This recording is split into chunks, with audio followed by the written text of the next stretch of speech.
My wife believed her best friend's lie that I cheated and left me.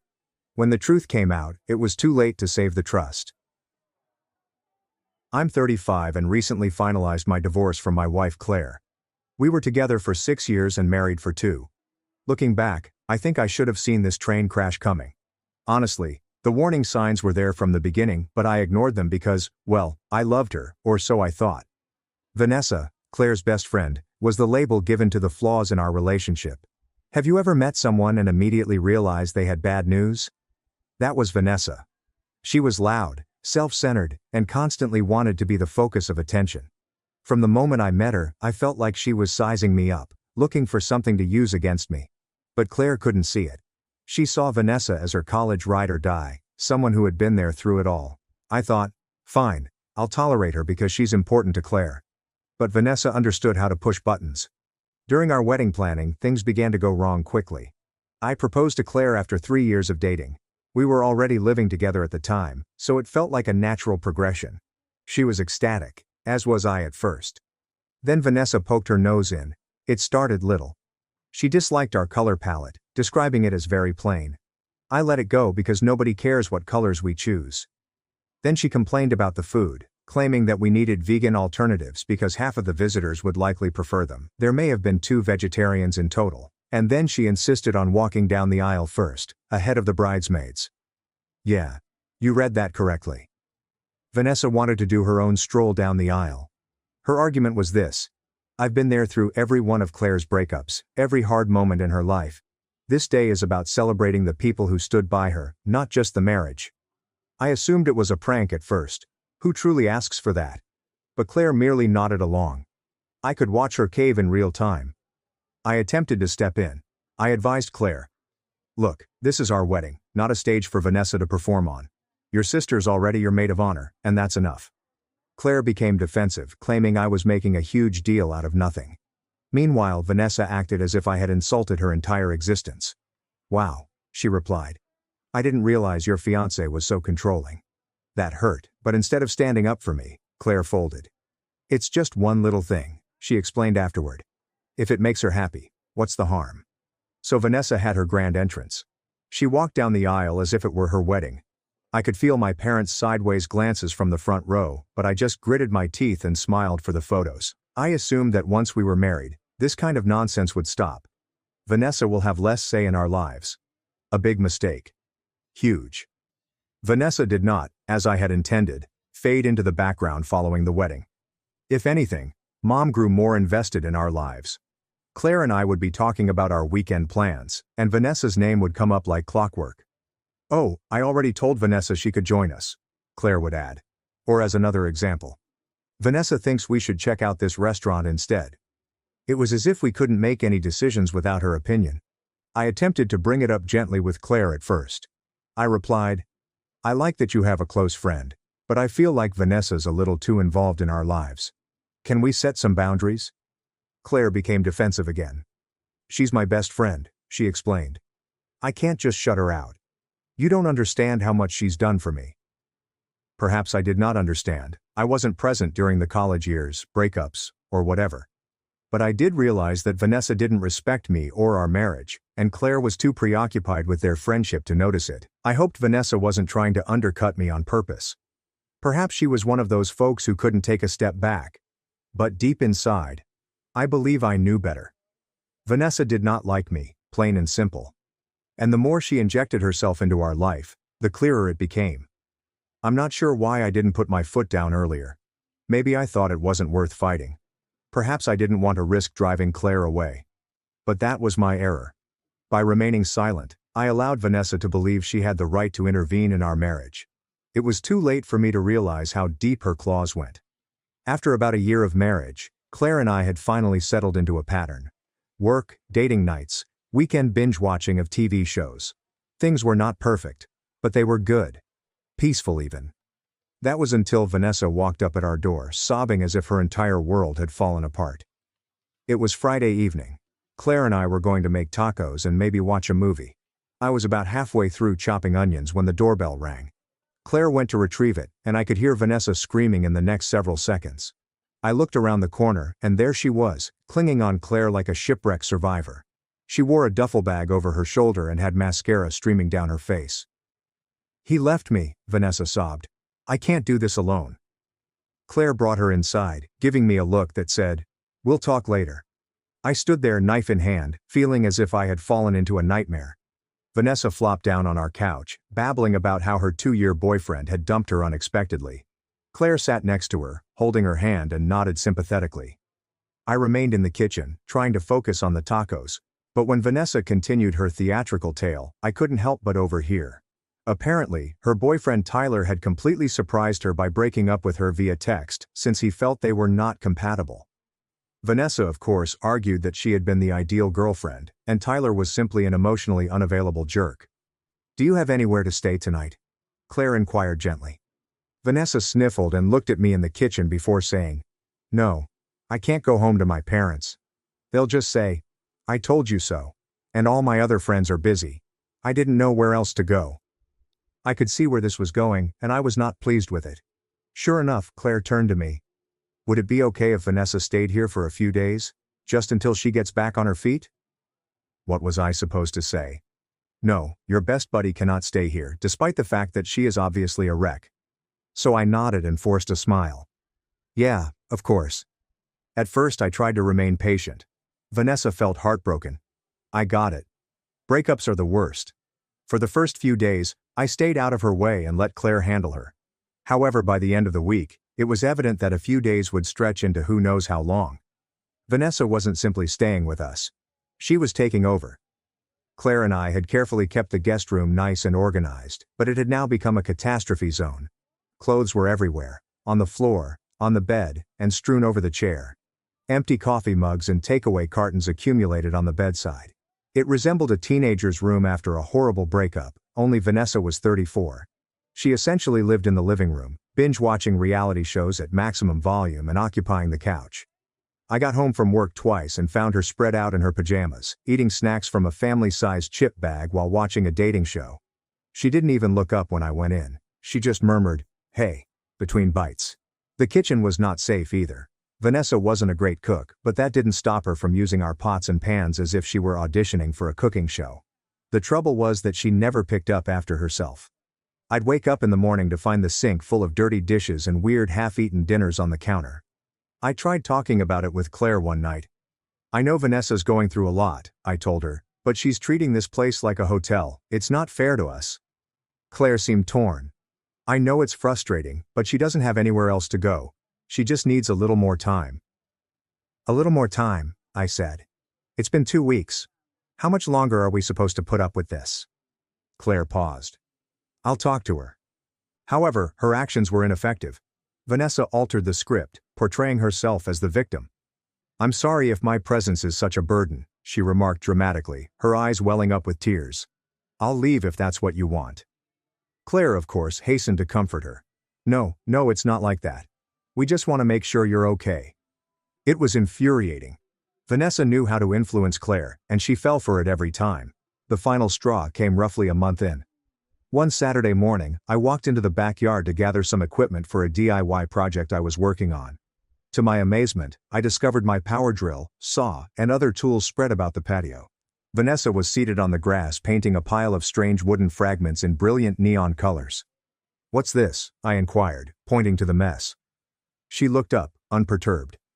"Oh, it's for my therapy. My counselor suggested doing something creative to process my emotions." I blinked at her. "You went through my tools without asking." She shrugged. "I didn't think you'd mind." I was done. I stepped back inside and saw Claire in the kitchen. "She has to go," I stated firmly. "I'm not asking anymore." Claire looked at me, astonished by my tone. "What happened?" "She's treating this house like her personal playground. I'm done with it, Claire. I've been patient, but this isn't working. She needs to leave." Claire moaned and rubbed her temples. "Okay, I'll talk to her again." This time, I did not leave it up to Claire. I sat down with each of them and lay everything out.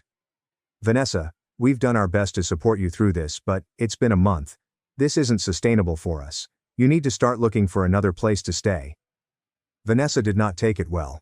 She accused me of being cruel and not knowing what she was going through. "You're kicking me out when I'm at my lowest," she continued, staring at me. "Wow, What a great friend you are. I didn't let her remorse get to me. I'm not kicking you out today, but you need to find somewhere else. We've given you plenty of time. Claire appeared torn, but for once, she did not agree with Vanessa. Vanessa left within a week. She stormed off in a fury, mumbling something about how I had always been domineering and Claire deserved more. As she drove away, I felt a weight lifted from my shoulders. For the first time in weeks, our home felt like our own again. Even yet, I knew this wouldn't be the last we heard from Vanessa. The actual Vanessa damage occurred on a random Saturday afternoon. Claire had gone out for her regular brunch with Vanessa. I wasn't delighted with it, but I had ceased commenting on their gatherings months before. What was the point? Vanessa was going to be in Claire's life regardless of what I said. I stayed at home, planning to use the quiet time to run errands. Nothing exciting, just shopping, laundry, and a little yard work. By the time Claire returned, I was in the kitchen unloading groceries. I welcomed her like I normally did, but something seemed off. She barely said anything, mumbling a hey, and heading directly to the bedroom. I stood there for a second, clutching a bag of apples, trying to figure out what I'd done to irritate her. Maybe she was simply tired.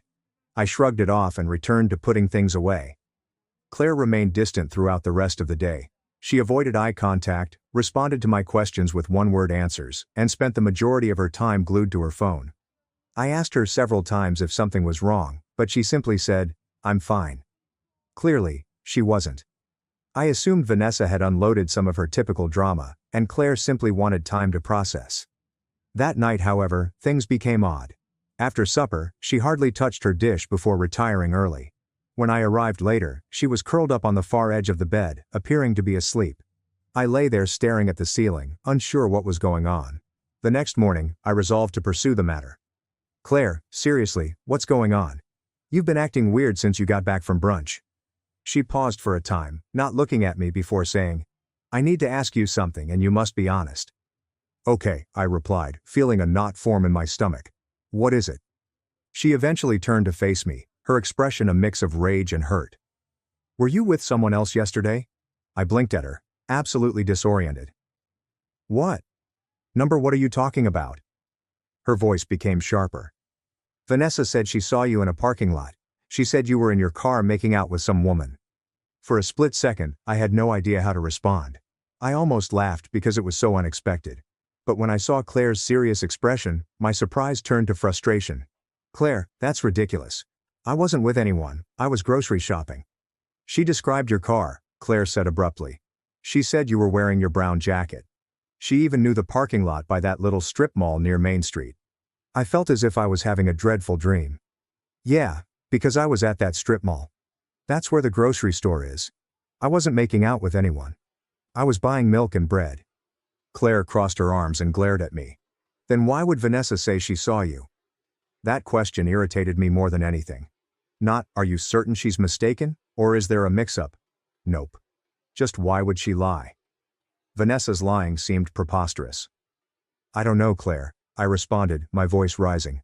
"Why don't you ask her?" "Because I didn't do anything wrong." But she wasn't listening.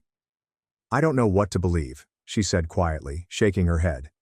"Vanessa wouldn't lie about something like this." That hit me like a punch in the chest. She wasn't sure what to believe. After everything we'd gone through, she couldn't trust me over Vanessa. I rose up and paced the room. "You've known me for 6 years. Do you really think I'd cheat on you? And in a parking lot of all places? Does that even sound like me?" Claire didn't respond. She simply sat there, staring at her hands. "I need time to think," she finally murmured, her voice barely audible. The following several days were horrible. Claire scarcely spoke with me. She moved into the guest room, claiming she wanted space. Every time I tried to bring up the topic, she cut me off. "I'm not ready to talk," she would reply. Or it might be, "I need more time." Meanwhile, I was roaming around in a fog of rage and disbelief. I could not quit thinking about Vanessa. This was exactly the type of turmoil she thrived in. However, I couldn't see why. Why go to such extremes? Why lie about something so important? Did she truly dislike me so much? At the same time, I couldn't overlook the larger issue: Claire's reaction. The fact that she did not even give me the benefit of the doubt revealed more about our marriage than Vanessa's falsehoods ever could. What did it imply for us if she believed Vanessa over me? Claire left a week later, having packed her stuff. She didn't even tell me where she was going. She simply stated she needed time to think things through. I didn't fight her over it. At that moment, I was too tired to fight. The following morning, I received a text from her. "I think it's best if we separate for now. I'll have my lawyer send over the paperwork." That was it. There was no discussion or attempt to resolve the situation, only a text and a lawyer. It seemed as if our entire marriage had been thrown away because of one foolish anecdote. I had no idea how to process it. One part of me wanted to fight to establish my innocence and make Claire understand. But another part of me was finished. If she was willing to throw everything away so quickly, I might not want to repair our marriage after all. Things worsened during the next few weeks. Our breakup became public and Vanessa made certain that everyone was aware of her version of events. Mutual friends began acting strangely around me, avoiding eye contact and making cryptic remarks about working on myself. Even my own relatives began to ask unpleasant questions such, "Is there any truth to what they're saying?" It felt like I was living in a nightmare. Everywhere I turned, I was reminded of how fast people may turn against you. Claire remained silent during it all.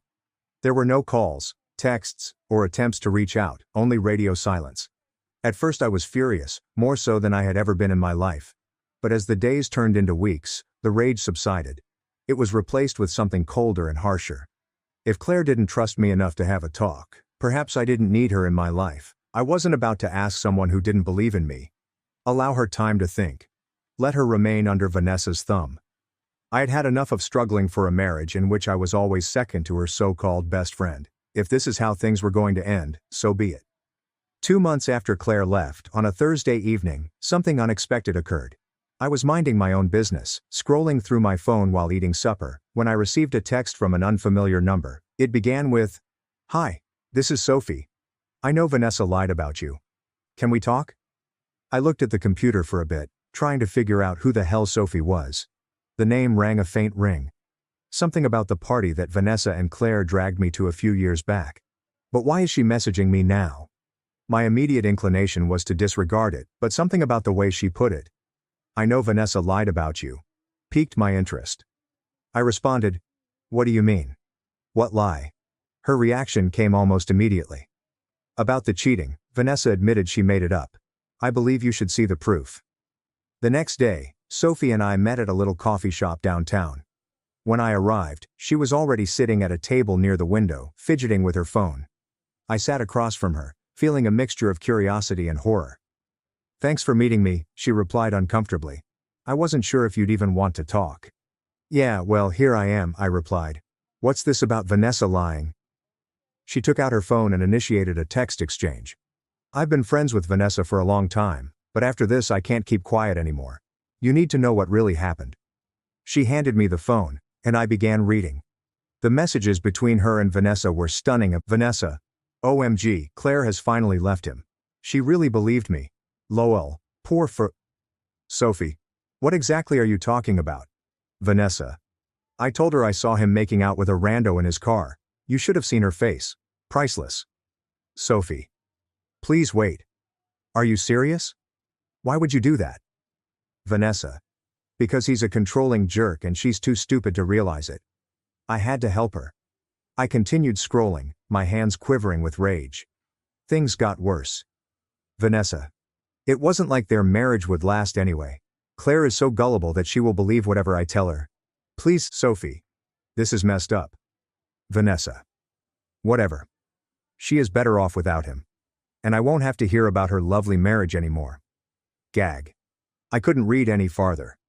I returned the phone to Sophie, my jaw clenched so hard it hurt.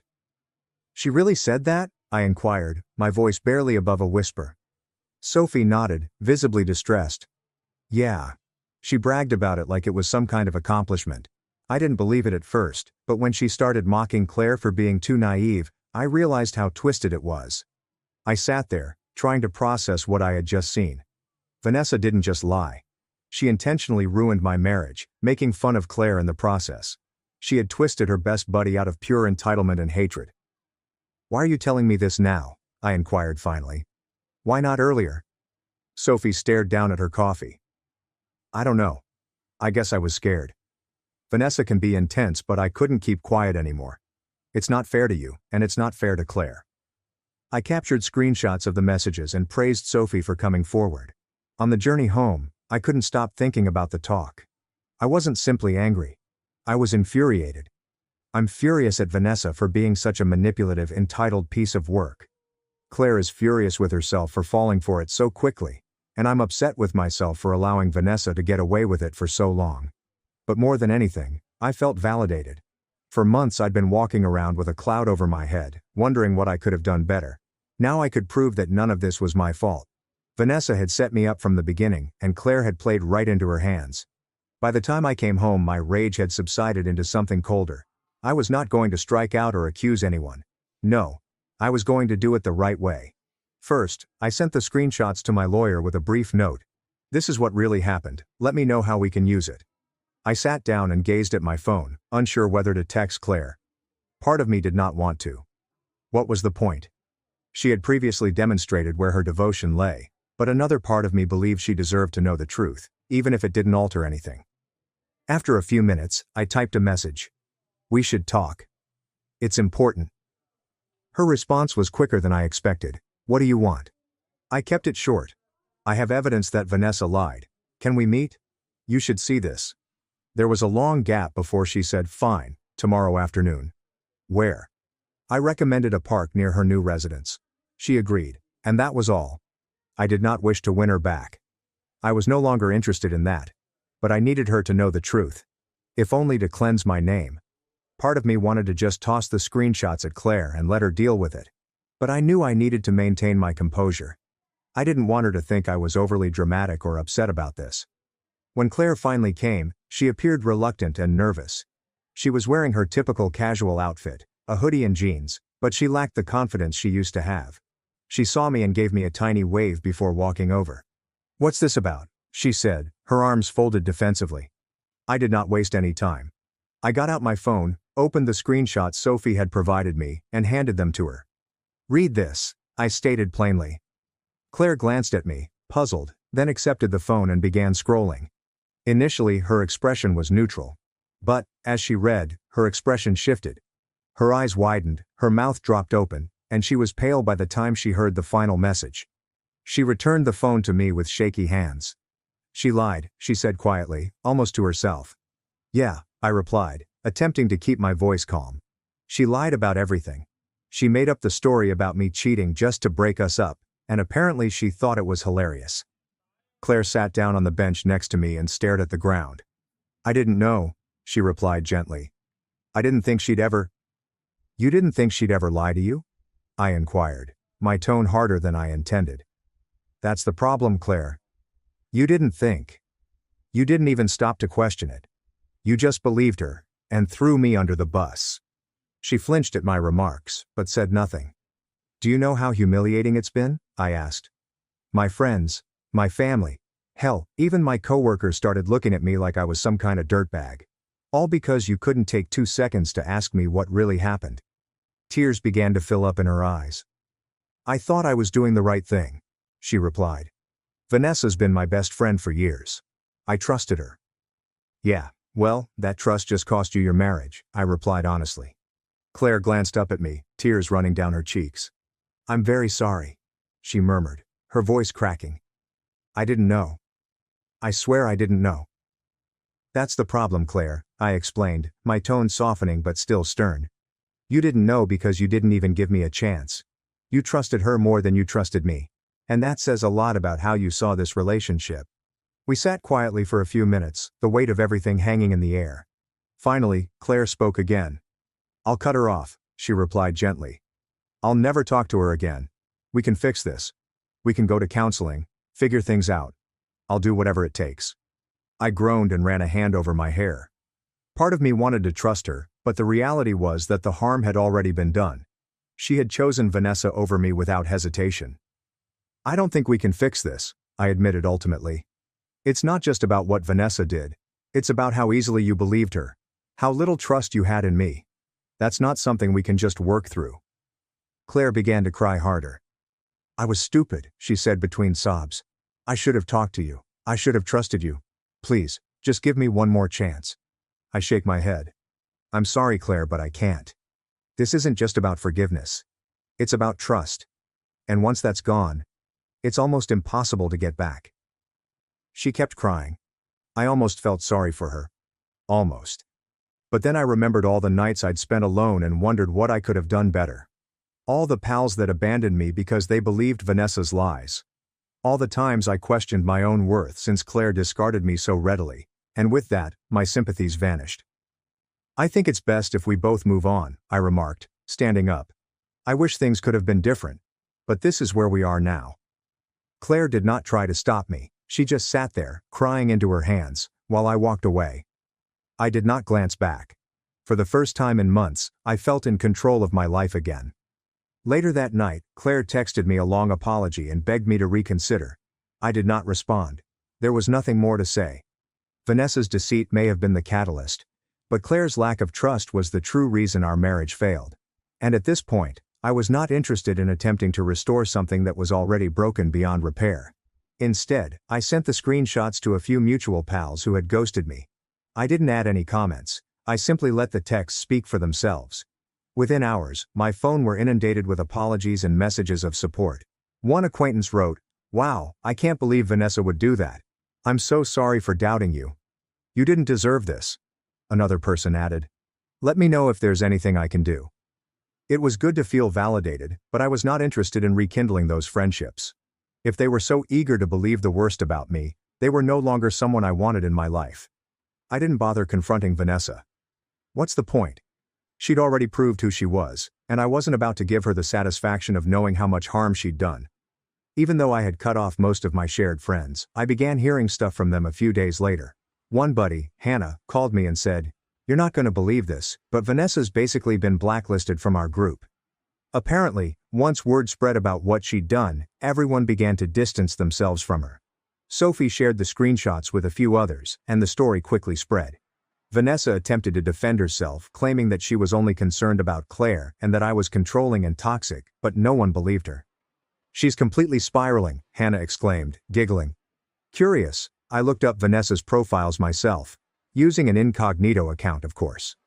Sure enough, there were numerous entries about how her phony friends had abandoned her while she had just attempted to help. A single comment read, "So, I guess people can't handle the truth. I stood up for Claire when no one else would, and now I'm the bad guy." Pathetic.